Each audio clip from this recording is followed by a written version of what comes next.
Greetings everybody, how are you doing today? It's a pleasure to have you here.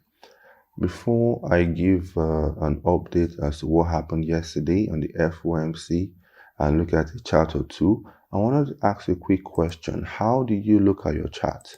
How do you follow the market? I would always advise to look at the zigzag patterns. When you look at the market, look at it moving in a form of zigzag, like what I'm doing here. When you look at it in zigzag patterns, it's going to help your eyes to determine whether it's actually moving in a nice trend or it's consolidating and the rest of them. If you look at another instrument like this, you can see that the pound USD, the cable moved in this manner, but eventually you can see how clean it is as it's said to move much higher. So why not follow this wave? Why not follow these cycles? Once you can identify the cycles, why not follow this wave, this pound USD to the upside, right? This is just a quick one just to give you an idea of how to be looking at the market.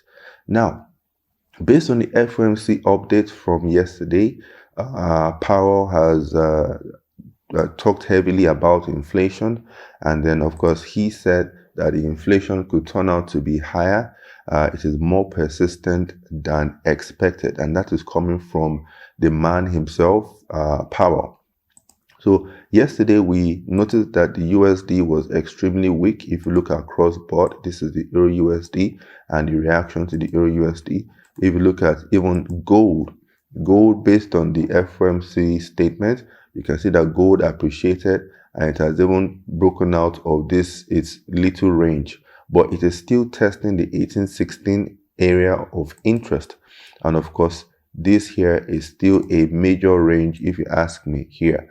And then on the weekly time frame, for this gold, you have it looking like a double inside bar. Let me zoom in a bit so that you can see what I'm talking about.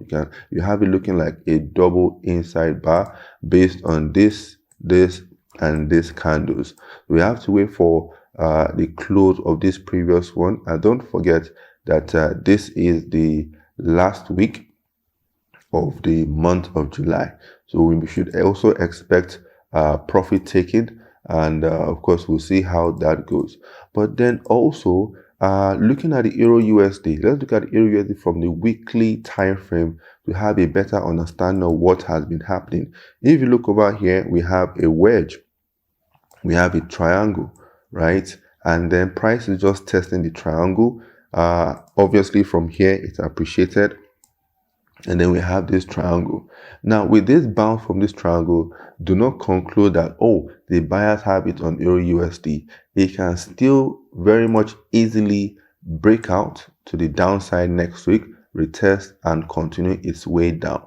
Who knows? Pay attention to this area here and let's see how the battle continues on this EURUSD. This is a good way to look at the market from the higher time frame perspective. It will give you a good understanding of what's happening in the market, right? And of course, just a quick virus update. The virus seems to be spreading in Japan, in parts of Australia, the US, and other parts of the world. So this is obviously a cause for concern, as the market doesn't like uncertainty. And this is something that we all need to be wary about, right?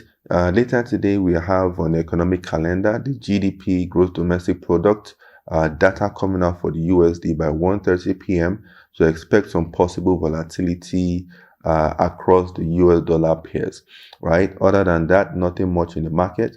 Just to give you a heads up of what's happening and how to look at the market from a different perspective, following the waves. And of course, this EURUSD from the higher time frame weekly to have a good enough idea what is happening over here. So if you have any questions, feel free to comment below. Of course, if the video was helpful, give it a thumbs up, and of course, let's see what we can do for you to understand the market much better. Thank you everybody, and trade safely today. Goodbye.